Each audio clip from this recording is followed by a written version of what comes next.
Alright, your Comics here. Wanting to do a video with no script. I like the scripts. I got these raw, make more scripts and things, but this is a very simple video here. Basically, I want to do it in Demeon style where I just talk about stuff. But yeah, I want to make it different than my hate mail videos because the hate mail videos are just I show my face, I talk about stuff. This is about video games. Alright, this is not the same thing as the other one. So this one instead will be me talking over video game footage that I have right now. I'm basically dealing with internet issues right now. Got to pay the bill. Until we pay the bill, we don't have internet. So I can't really go get footage of games I want to show off for this.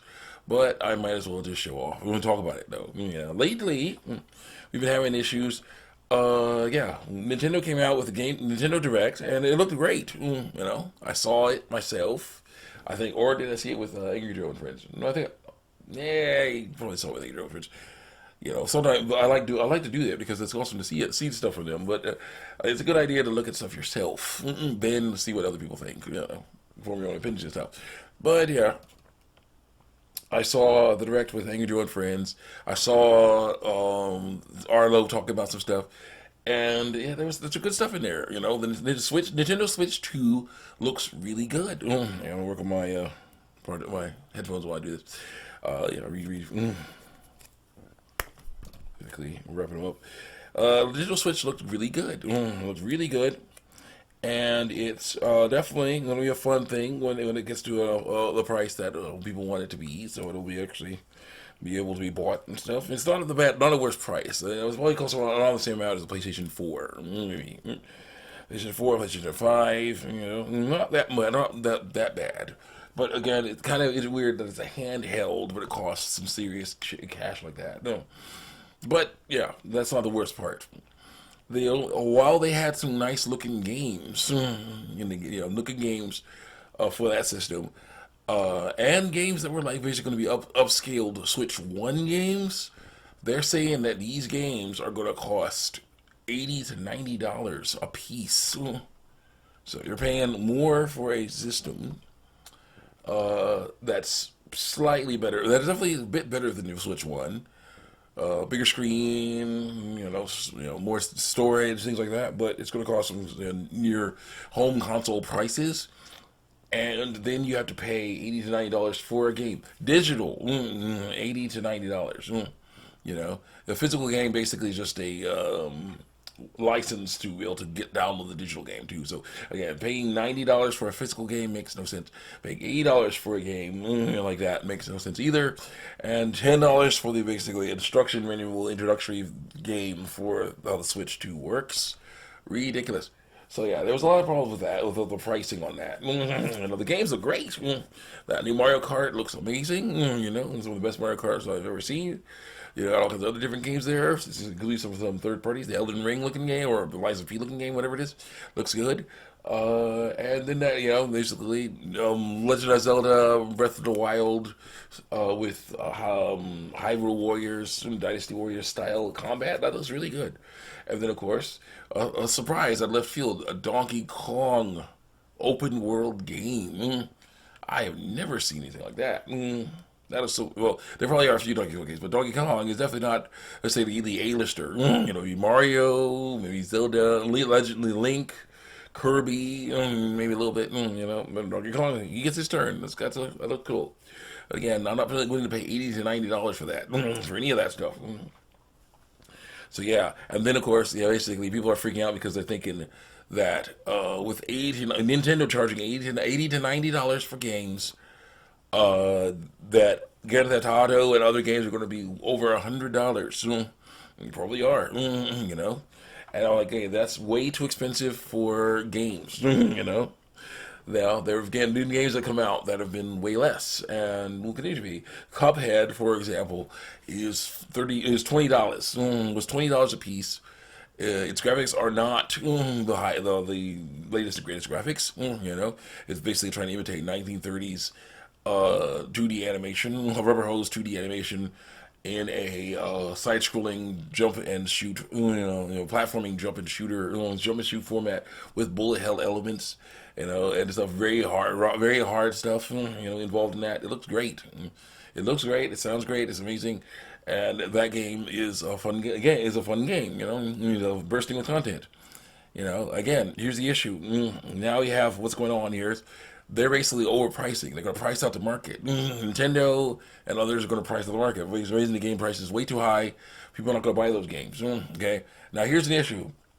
Recently, a game called Marathon is coming out. It was announced and it's coming out, and they are trying to be sneaky and put a game out for $40. But the problem is they're hoping that we forgot about Concord. I'm pretty sure Bungie is hoping we forgot about Concord because basically Marathon looks like about the same kind of game. Weird looking characters that run around and jump and shoot at each other in different arenas, and that's about it. Online, always online. Doesn't look like there's much story, no much nothing offline really. Just jumping and shooting, just like Concord. And it's just like they're calling it Concord 2.0. People who are old school Marathon fans are saying this is not Marathon. This is Marathon in name only. And it's like, even though they have their own style, their own aesthetic and things, the gameplay is looking very similar to everything else. And a lot of other games that have come out, live service looter shooters, live service arena shooters and whatnot, team-based arena shooters and whatnot. Again, basically all these games are these corporations are messing around trying to be like, let's try to continue on with this stuff, that was successful a long time ago, but it's not working. History is repeating. I say history is repeating itself. That's what I'm going to call this video. History is repeating itself because I'm saying now you have these out of touch corporate, conglomerates, representatives saying stuff that's just not right. For the Switch 2 and all those expensive games. Corporate shills saying basically stuff like, yeah, no big deal, sure what, so what if the price is higher now, just save your money and buy it, that to me reminds me of when PlayStation 3, the people representing PlayStation 3, was just $600, think of that, years ago, PlayStation 3 came out. It was $600. Now, it was an actually pretty epic system. And its own essential architecture that made amazing graphics, basically, for the time. But that architecture was hard to work with, and it was expensive. And it was a Blu-ray player as well, so that was, again, more expensive as well. So they charged $600 for that thing, and it was... some loser that represented PlayStation said basically you should get a second if you're scared about how expensive it is. Just get a second job and buy it. Just whoa, and just like that, it's not right. The next generation came along. The Xbox One came out. And basically, the Xbox One was a system that was not unlike the Xbox 360, the original Xbox, the Xbox 360, which were systems that put games first. They basically were like, yeah, you can plug your cable TV into this, and they're putting Connect on there. I like Connect. There's a lot of cool stuff that Connect did, but they don't, it wasn't that popular, which is weird because of course VR was popular now. So it's like, yeah, you're going to hate on a $150 camera. But then when the camera comes along with a headset that costs $600, $700, you're like, oh, give me two of those. That takes me off. But that's the craziness of that. But that's its own video or whatever. But still, or the Wii came along. Motion controls. Sometimes they were done well. Sometimes they were not done well. That was the problem. But I liked Wii. The Wii. So there's great stuff going on there, but yeah, they were like, "Oh man, this thing costs like $200 to $300. I'm not buying that." There's $700 to $800 for the same thing, but with a headset. Again, issues. But still, okay.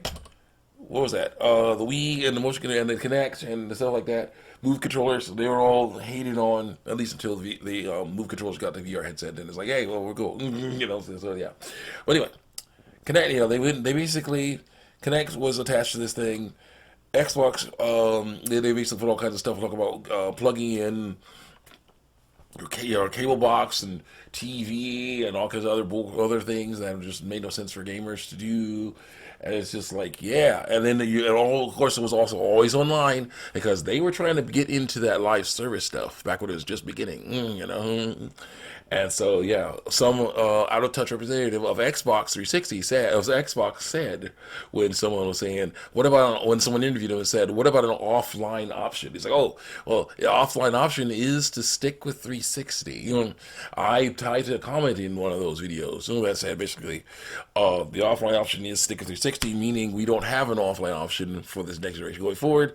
Therefore, I was like, oh, so you mean buy something else? Okay, you know, PlayStation 4 was a bit a lesson learned, let's say. You know, PlayStation 4 costs $300. Per good gaming price, $400 good gaming price. You know, it had definitely a different architecture that was easier to work with. You know. And that was good. They basically PlayStation learned their lesson from being on top, the hubris of being the best at being winning the console generations. They made the PlayStation 3, then that caused them to fail.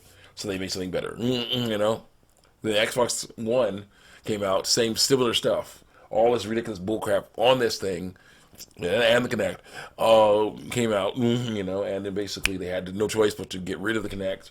Stop with all this cable box nonsense and stuff like that. Offline stuff came back, and finally, the Xbox One was an okay system. Eventually, it was replaced with the Xbox, I think, Series S and Series X, and hopefully, the Xbox Series S will be discontinued because that thing is slowing things down.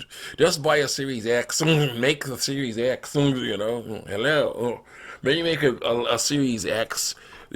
Economical version or something, with less RAM or something, a smaller, lesser version of the Series X. Discontinue that Series S because you got Baldur's Gate 3 with no two-player, no co-op or whatever because it can't run on the Series S, And some people turn to it and like, oh no, I can't play two-player, Next thing you know, they're going to be like, oh no, I can't play this level because it's too graphically intense or whatever, this enemy is too, the boss is too intelligent or whatever, Oh, whatever will I do? I'll play half the game. I'm like, you idiots. But anyway, still, yeah. Hopefully they'll work on that. Oh, actually, Xbox now, instead of having the Series S and X, they're basically going digital, I think, which is not the way I thought they would do things, but it's kind of looks like the way they're headed. If they want more power, more power and things like that, I think everybody's eventually going to go digital, aren't they? Because they want that money too. So now it's Nintendo's turn. Someone actually said, "Yeah, buy a Switch 2. Just buy, just do it." Corporate commander bullcrap. So it's like, yeah, no. So they're going to basically learn a hard lesson. Again with games that cost way less, budget games, they're going to get undercut. This is all setting up for an undercut. People are not going to buy Grand Theft Auto, the Switch 2, and the other things because there's better things out there that cost way less. The Steam Deck, because the other competitors, Switch 1 even costs less than that stuff. And there's like Steam used games and lower other options, lower tier options, other options that'll cost less. And then there's another problem. Basically, it's just like, yeah, the games themselves, they basically, again, with Grand Theft Auto, as far as I've heard, of course, woke the eyeball cup gonna be in that game, of course. We'll see, just like Fantastic Four. Fantastic Four, I'm hearing there's woke the eyeball cup in there, but we'll see. We'll see when the game releases. But yeah, unlike Fantastic Four, which still looks good, Grand Theft Auto is looking a little suspicious right now. But again, that's the issue too, by basically making it live service, taking as much of, giving as little content as possible at launch, and then putting crappy writing and politics inside the game as well, making it worthless, like Suicide Squad. You basically ruin the value of your games, and you're going to charge more money for that. And we aren't going to buy that. No one's going to buy that. Not enough people anyway. Some people will, but not enough people.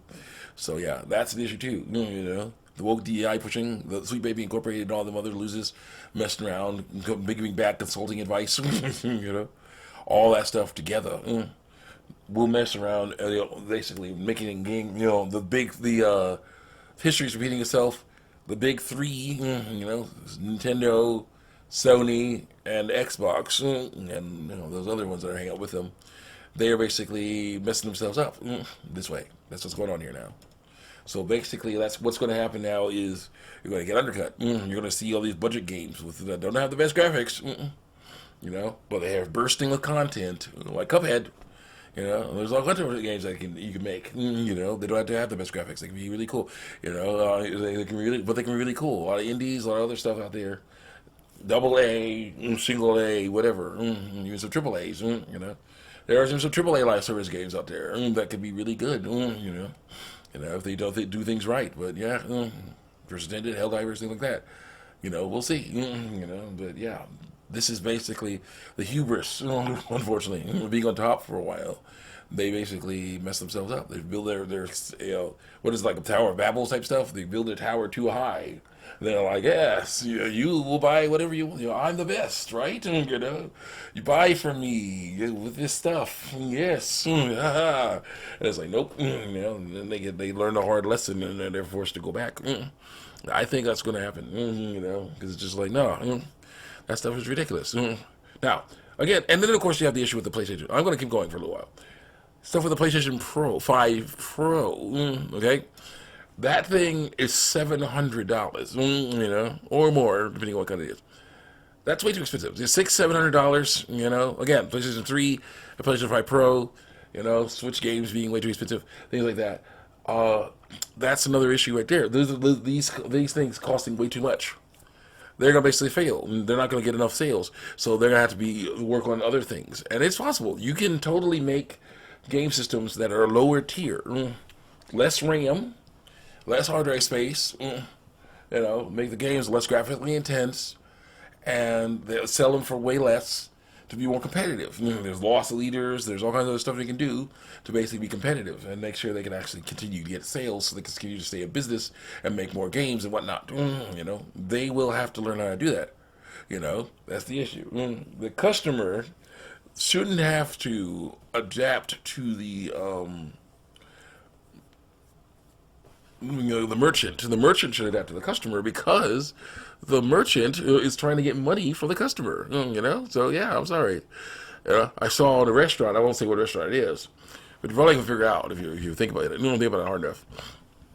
I saw I seen posters on this restaurant's windows saying "Save money." Look at our deals that we have. This amount of food, this meal for this little bit of money or whatever. Save. They're learning. If we go by saving instead of being like, hey, try our super ultra deluxe burger, with 5 patties and cheese and all kinds of stuff and the large fry and the large drink and the shake and whatnot. The toy and everything, a huge thing, only $20. It's like, no, we're not gonna buy that. So like, hey, here's the regular cheeseburger. Here's the small fry. Here's a small drink. $5, $6. $6, or pick two. Pick two for $5 or 3 for $7. They're learning because they have to stay in business to keep getting that money in there. You're gonna have to adapt to the customer. You're gonna have to do that, and these game companies are messing around. That's the issue. They want us to hope that we forget. They want us to forget what happens in the past. Do not ever forget that. Always remember the history. Always remember. Because history repeats itself sometimes if you refuse to learn from it. I'm tired of Wii U's. The Wii U was a different story. The Wii U was not that expensive, but it was not advertised well, and it was, basically it felt like they were abandoning the Wii controllers. I would have liked a cell phone looking thing that had a screen and a microphone and a speaker and motion controls in it. Like if you had made something like that, that would have been better. But instead they made this big old giant screen, totally radically different. That's a different story. I'm trying to charge a bunch of money for it. Different story than the Switch because that one was actually kind of an experimental, proto type version of the Switch. But yeah, that was a slightly different story. Switch 2 definitely getting in that upper echelon, especially with the games, of raising the prices way too high. You know, that's a different. That's very much like the PlayStation 3, Xbox One. You know, with Connect, with cable capabilities, advertisements, you know, always online live service bullcrap. You know, that's a different story. So yeah, they got to work on that, and hopefully they will. Because if they don't, then they're doomed. You know, look at Ubisoft. Look at all these other places that are failing miserably because they're still trying to stay the course and hold on to that stuff that doesn't work anymore. You know, you gotta change, you gotta adapt, or you're doomed. See you guys next time. Check me out on YouTube and DeviantArt.